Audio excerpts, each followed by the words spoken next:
Pertama-tama, terima kasih kepada Bapak karena telah memberikan kesempatan kepada kelompok kami untuk melakukan presentasi pada hari ini. Kami dari kelompok 3 akan melakukan presentasi mengenai agama Islam sebagai pembentuk akhlak manusia. Pertama-tama, saya akan memperkenalkan anggota kelompok kami. Saya sendiri, Amalia Afnirianti, sebagai moderator. Kemudian ada Putri Milenianti sebagai penyaji, dan Nurliana sebagai notulen.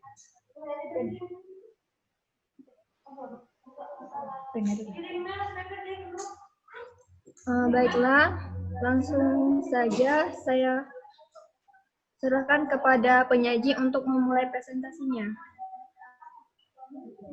Siapa yang mau dijadikan hostnya?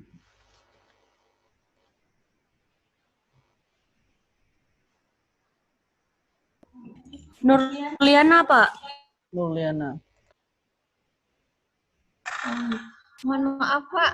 Nurliana belum jadi co-host, Pak. Sudah dijadikan, oh ya, kembali lagi dia. Bentar ya.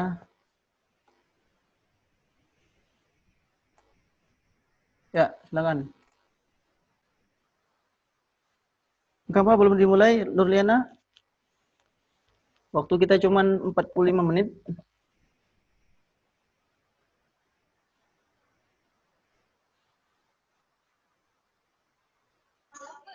Maaf Pak, jaringannya masih bermasalah.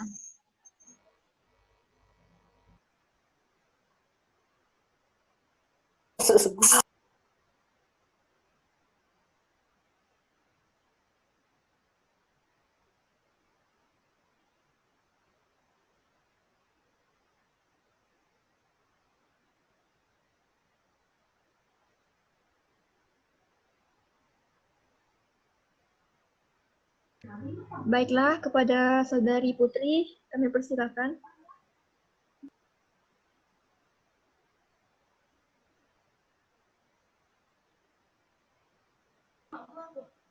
Baik, terima kasih kepada moderator. Sini saya akan menjelaskan agama sebagai pembentuk akhlak manusia.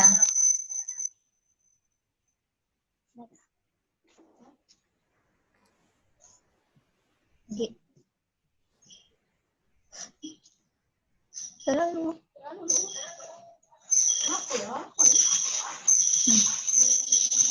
Pengertian akhlak, kata akhlak berasal dari bahasa Arab yaitu akhlakul. Bentuk jamak dari akhlakul yaitu berarti perangai, tingkah laku, budi pekerti atau tabiat yang terbentuk melalui suatu keyakinan atau ajaran tertentu. Next.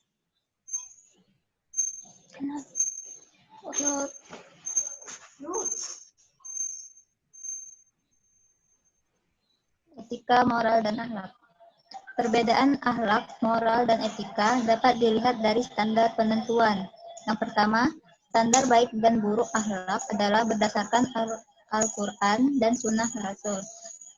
Kedua, moral dan etika berasal dari adat istiadat atau kesepakatan yang dibuat suatu masyarakat. Yang ketiga, standar nilai moral bersifat temporal dan lokal. Keempat, standar akhlak bersifat abadi dan universal. Sumber akhlak yaitu Al-Quran dan hadis. Kedudukan akhlak dalam Islam yaitu akidah, syariah, dan ihsan. Kemudian hubungan akhlak dengan ihsan dan iman. Akhlak dan iman, akhlak yang menyempurnakan iman. Yang kedua, akhlak terpuji secara setara dengan puasa dan salat. Yang ke akhlak dan ihsan, yaitu pendekatan akhlak dan ihsan sama-sama mencari yang terbaik, terpuji, dan termulia.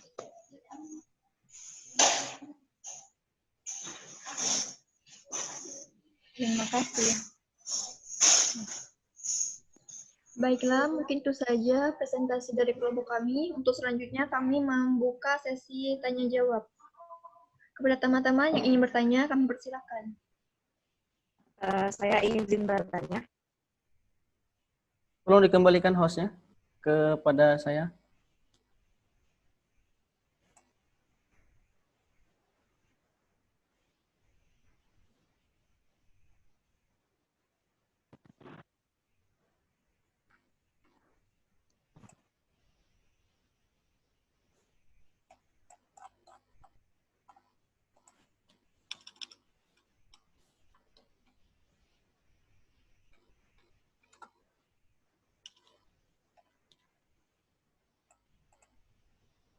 Apakah ada teman-teman yang ingin bertanya? Izin bertanya. Izin bertanya, permisi. Baik, moderator, izin bertanya. Kak Selvia, silahkan. Tadi kan Putri menyebutkan bahwa kedudukan akhlak itu ada tiga, yaitu syariah, ihsan, dan satunya lagi. Tolong kalian jelaskan dari ketiga kedudukan akhlak tersebut. Terima kasih. Oke, sama-sama.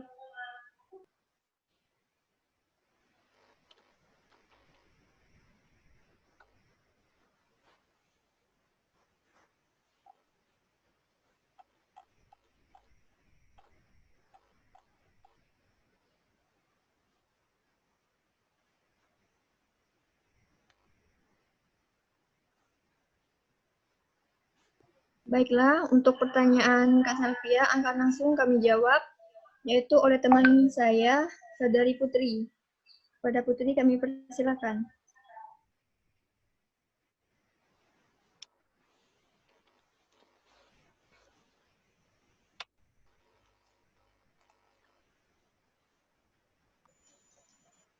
Baik, pertanyaannya tadi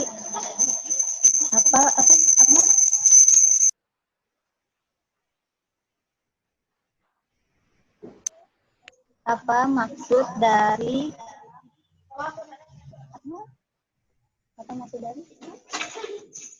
tiga kedudukan?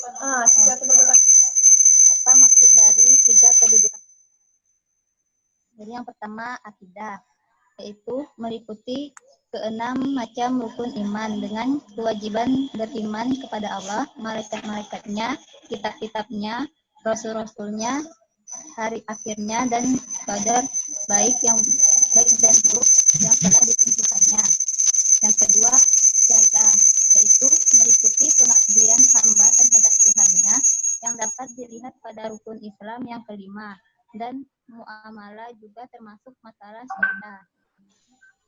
Yang ketiga, ihsan, yaitu meliputi hubungan baik terhadap seluruh Allah Subhanahu wa Ta'ala, terhadap sesama manusia, serta terhadap seluruh makhluk di dunia ini. Baiklah, apakah kepada Saudari Selvia sudah jelas dengan jawabannya? Baik, terima kasih atas jawabannya. Baik, oke. Selanjutnya, apakah ada lagi teman-teman yang ingin bertanya? Siap saya. Siap, moderator, izin bertanya. Ya, kepada Saudari Ulitia kami persilakan. Tadi menjelaskan tentang akidah dalam Islam. Nah, tolong jelaskan contoh dari akidah dalam Islam tersebut. Terima kasih. Baik, tunggu sebentar ya. Baiklah, untuk pertanyaan dari Saudari Uli akan dijawab oleh Kak Nurliana. Kepada Kak Nurliana kami persilakan.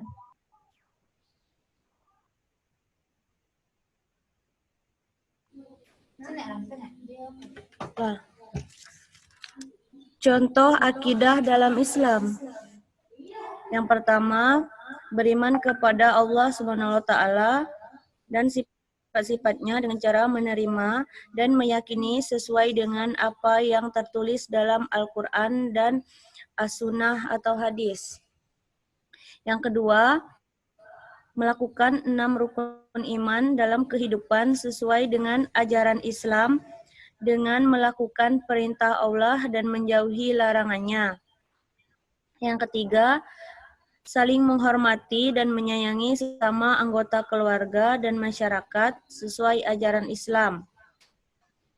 Yang keempat, tidak menerima fatwa kecuali berdasarkan Al-Quran dan Sunnah Rasulullah Shallallahu Alaihi Wasallam.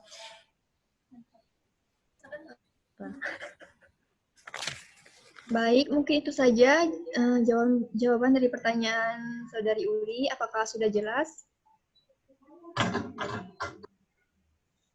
Baik, sudah jelas. Terima kasih. Baik, apakah ada lagi teman-teman yang ingin bertanya? Ingin bertanya, moderator. Ya, silakan Nabila. Assalamualaikum warahmatullahi wabarakatuh. Perkenalkan, nama saya Nabila. Yang ingin saya tanyakan, mengapa akhlak menjadi simbol harkat dan martabat seorang muslim? Terima kasih.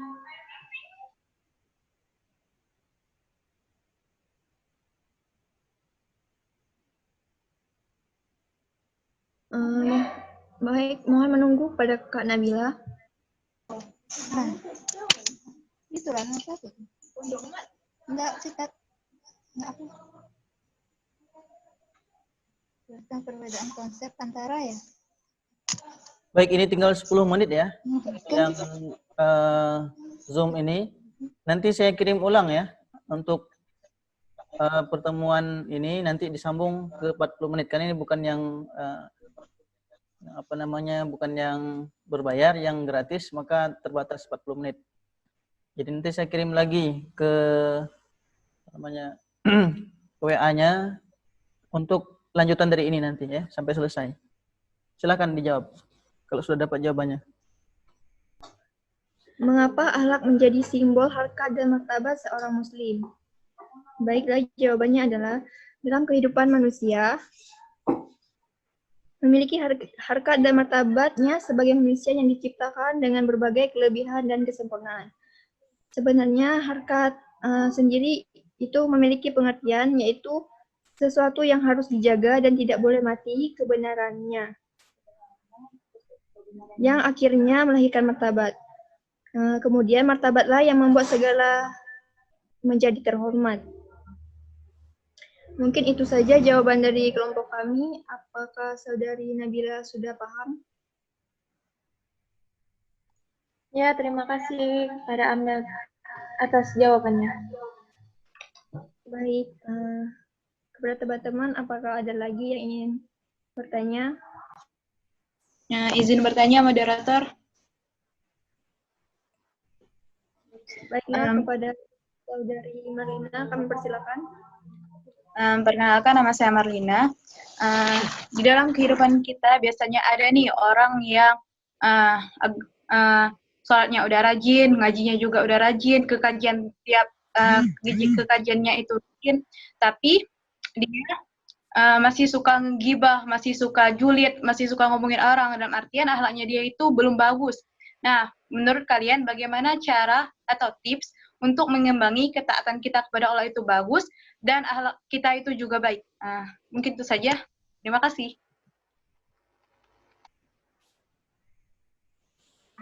Baiklah, untuk pertanyaan dari Saudari Marlina akan dijawab oleh Nurliana. Kepada Nurliana kami persilahkan.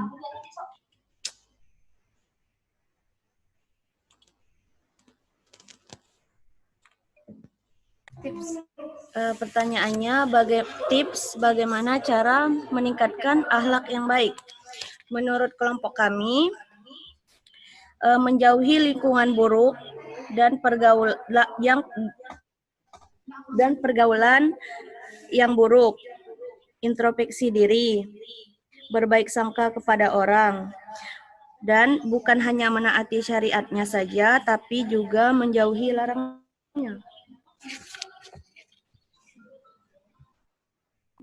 Mungkin itu saja jawaban dari kelompok kami. Apakah sudah jelas?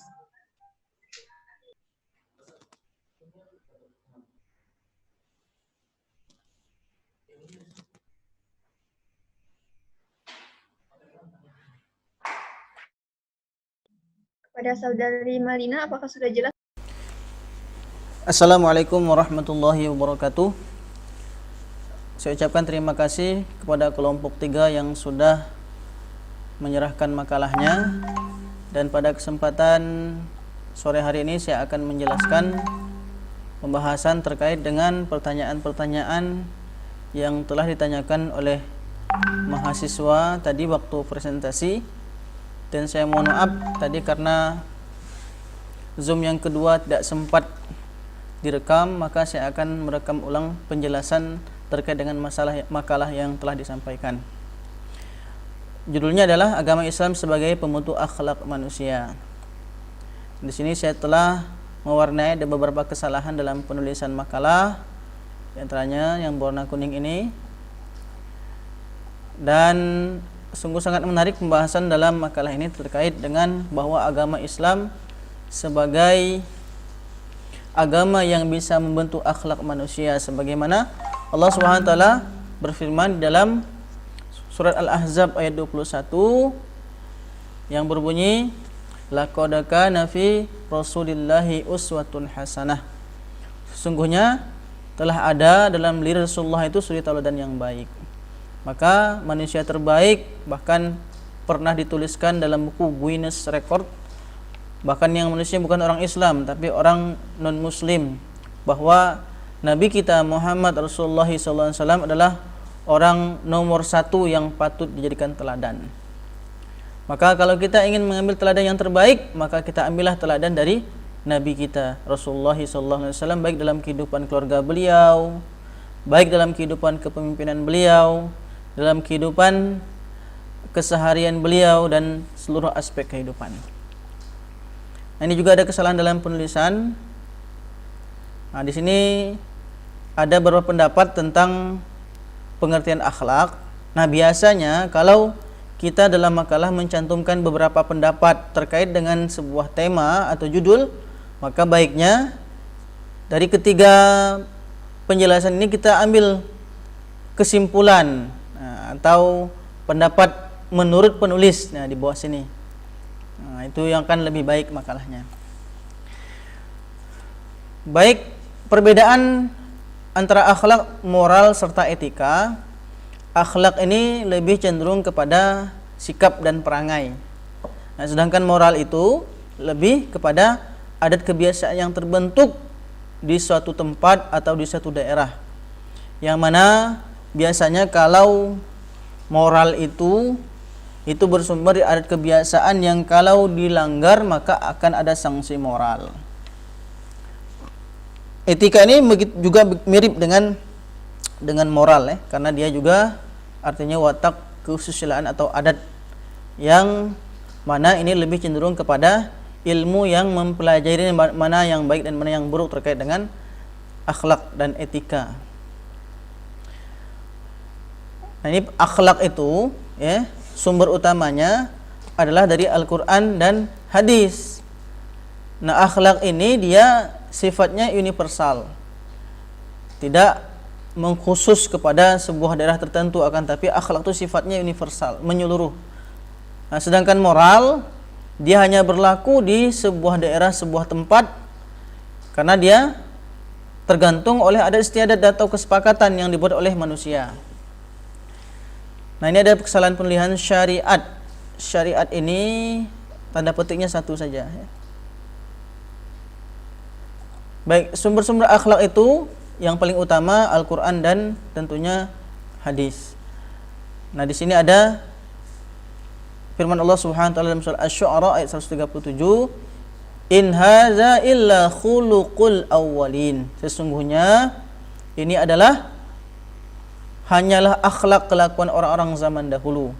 Nah, kalau kita melihat bahwa mengapa Allah Subhanahu wa taala menurunkan agama Islam di bangsa Arab, yang salah satunya adalah betapa sangat menakjubkannya baik dari segi akhlak mereka ketika mereka dari di masa jahiliyah maupun ketika mereka telah memeluk agama Islam.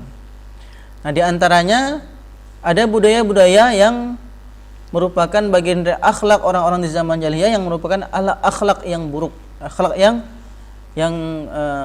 kurang baik. Di antaranya mereka orang-orang Arab zaman jahiliyah, mereka suka mabuk-mabukan dan berjudi.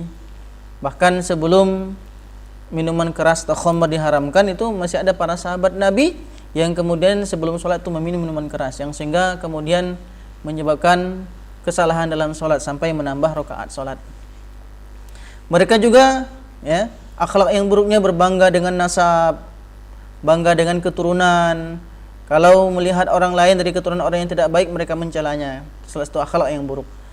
Meremehkan dan menghina orang miskin dan lemah. Yang lemah ditindas, yang kaya semakin kaya dan semakin berkuasa.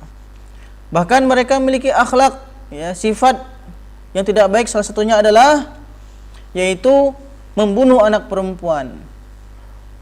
Karena bagi mereka anak perempuan itu merupakan aib dalam keluarga, sehingga kemudian mereka banyak yang membunuh anak-anak perempuan mereka. Begitu juga perempuan di zaman jahiliyah, mereka tidak dihormati oleh kaum laki-laki. Dan di antaranya adalah bahwa sangat rendahnya harkat dan martabat seorang wanita di masa jahiliyah, sehingga mereka kalau kita melihat di zaman sekarang ini dilecehkan oleh kaum laki-laki. Akan tapi di balik adab akhlak yang kurang baik yang dimiliki oleh orang-orang Arab di zaman jahiliyah, mereka juga memiliki adat yang baik atau akhlak yang baik, yang ketika Islam datang ini membuat semakin menguatkan adab-adab atau akhlak-akhlak yang baik dari mereka. Di antaranya adalah kejujuran. Yang kemudian Islam datang juga mengajarkan kejujuran. Inna sidqa yahdi ilal birri. Sungguhnya kejujuran itu akan mengarahkan kepada kebaikan dan pahala. Begitu juga mereka gemar menjamu tamu, yang kemudian dikuatkan oleh sekarang oleh masuknya Islam. Di antaranya kata Rasulullah, "Man kana yu'minu billahi wal yaumil akhir falyukrim dhaifahu." Barang siapa yang mereka percaya atau beriman kepada Allah dan hari akhir, maka mereka harusnya memuliakan tamu mereka. Bahkan kita pernah mendengar kisah di zaman sahabat Nabi, ada orang yang sekeluarga, suami dan istri, tega mereka membuat anak mereka tidak makan hanya untuk memuliakan tamu, hanya untuk menjamu tamunya. Bahkan ada orang yang hanya memiliki 1 ekor kambing atau onta, yang kemudian satu-satunya dalam keluarga mereka sembelih hanya untuk menghadiahkan untuk tamu mereka. Nah, itu salah satu adab yang akhlak yang baik orang-orang Arab di zaman jahiliyah.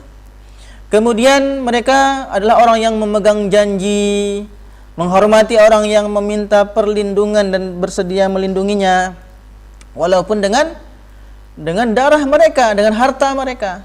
Mereka juga orang yang sabar dan tabah, berani bersikap ksatria, memiliki harga diri, serta tak sudi berada dalam kehinaan dan kelemahan. Mereka menghormati tanah haram dan bulan haram.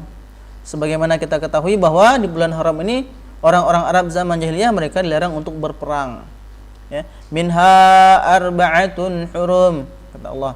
Maka di antara 12 bulan itu ada 4 bulan haram yang mana mereka tidak boleh saling berperang. Mereka hormati ini dan mereka tidak lakukan sebagai juga bagian dari mereka menunaikan janji mereka. Begitu juga walaupun bejatnya mereka mengharamkan nikah terhadap ibu dan anak mereka sendiri.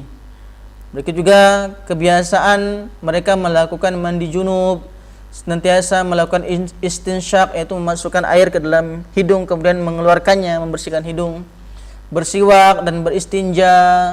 Bersiwak itu bersikat gigi, bersihkan gigi dengan kayu siwak kalau zaman dahulu. Kalau sekarang sudah ada sikat gigi dan odol. Begitu juga mereka walaupun jahiliyah mereka berkhitan, bersunat. Kemudian juga kalau ada yang mencuri, mereka lakukan iqab atau hukuman, yaitu dipotong tangannya. Bahkan mereka juga melakukan ibadah sebagaimana yang dilakukan oleh umat zaman Nabi Ibrahim, yang Nabi Ibrahim membangun Ka'bah, yaitu berhaji dan berumrah. Nah, ini bagian dari akhlak-akhlak yang baik yang dimiliki oleh orang-orang Arab di masa jahiliyah. Yang ini yang kemudian ketika datangnya Islam, ini dikuatkan oleh agama Islam, yang kemudian menyempurnakan agama kita, tabiat atau akhlak mereka menjadi lebih sempurna ketika datangnya agama Islam. Ada yang menarik tadi, ada seorang yang bertanya tadi di sini terkait dengan makalah yang disampaikan oleh kelompok 3 tadi. Di antaranya ini yang saya tandai warna kuning ini, di antaranya dia bertanya, ada orang yang rajin ibadah tapi dia masih suka gibah, masih suka gosip, masih suka melakukan perbuatan-perbuatan. Bagaimana ini? Nah, bagaimana tipsnya agar kita bisa mengimbangi ibadah baik tapi akhlak juga menjadi baik? Nah, sebenarnya antara ibadah dan akhlak itu dia berbanding lurus. Semakin baik dia ibadahnya, semakin baik juga akhlaknya. Dan sebenarnya tidak begitu susah untuk memahami hal ini. Cukup satu hal saja yang saya sampaikan, yaitu terkait dengan masalah ibadah sholat. Sholat itu adalah ibadah. Orang yang sholatnya baik dan dia memahami makna sholat itu sendiri, maka begitu juga nanti akhlaknya akan mengikuti, akan menjadi karakter dalam hidupnya.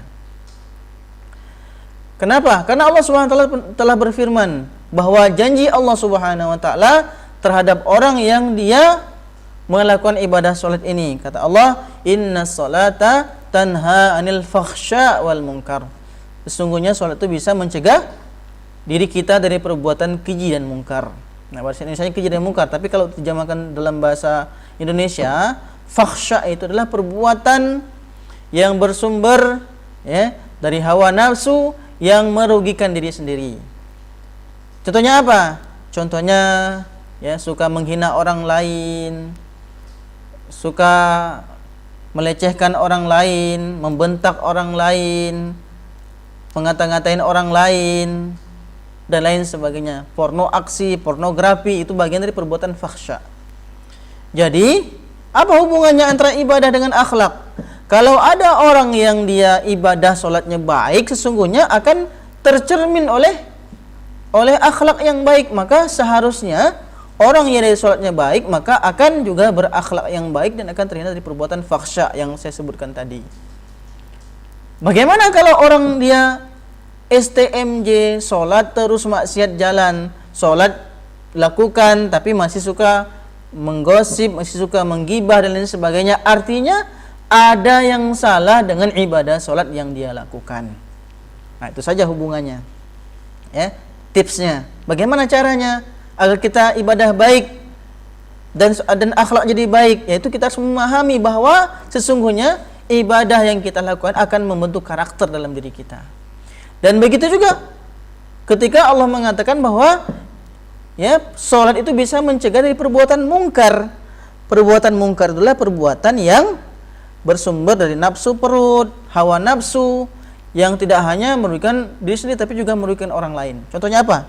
Perampokan, pembunuhan, pencurian, penganiayaan terhadap orang lain. Nah, maka kita lihat ada orang yang dia rajin sholatnya, bahkan rajin umroh, akan tapi dia korupsi. Kenapa terjadi? Karena sesungguhnya yang dia lakukan, dia tidak pahami bahwa ibadah yang dia lakukan itu seharusnya membentuk karakter yang baik dalam hidup. Artinya apa? Kalau ada orang yang dia sholat tapi tetap korupsi, orang yang umroh tapi dia juga korupsi, maka ada yang salah dengan ibadah yang dia lakukan, baik niat, baik pelaksanaannya, baik kekhusyuannya dan lain sebagainya, sehingga menyebabkan bahwa ibadah yang dia lakukan tidak berefek kepada akhlaknya sehari-hari. Nah, jadi ya bahwa agama kita, agama Islam adalah agama yang menjunjung tinggi baik itu ibadah, baik itu akhlak, baik itu ihsan, dan level tertinggi dari kesemuanya itu adalah ihsan. Bahwa ihsan itu maknanya adalah bahwa anta'budallaha ka'annaka tarahu fa illam takun tarahu fa innahu yaraka. Kalau ihsan itu sudah pada level muraqabatullah, pengawasan Allah Subhanahu wa taala, yaitu kita beribadah seakan-akan kita melihat Allah. Kalau kita tidak melihat Allah, maka sesungguhnya Allah melihat kita. Jadi ketika kita praktekkan ibadah kita sampai kepada level ihsan, maka kita menjadi manusia yang terbaik. Sesuai dengan nama ihsan itu artinya baik, ya. Maka level tertinggi dari ibadah ini adalah perbuatan ihsan. Baik, itu penjelasan mungkin yang bisa Bapak sampaikan terkait dengan makalah yang telah disampaikan oleh kelompok 3, ya. Nah, semoga bermanfaat. Nah, nanti silahkan dibuat resumenya, Bapak tunggu sampai tanggal 11 esok, ya, jam 13.50. Wassalamualaikum warahmatullahi wabarakatuh. Mungkin sekian presentasi dari kelompok kami. Kepada teman-teman yang telah bertanya, terima kasih banyak. Wassalamualaikum warahmatullahi wabarakatuh. Waalaikumsalam warahmatullahi wabarakatuh. Terima kasih, Pak. Terima kasih, Pak. Terima kasih, Pak. Assalamualaikum warahmatullahi wabarakatuh. Waalaikumsalam warahmatullahi wabarakatuh. Terima kasih, Pak. Terima kasih, Pak.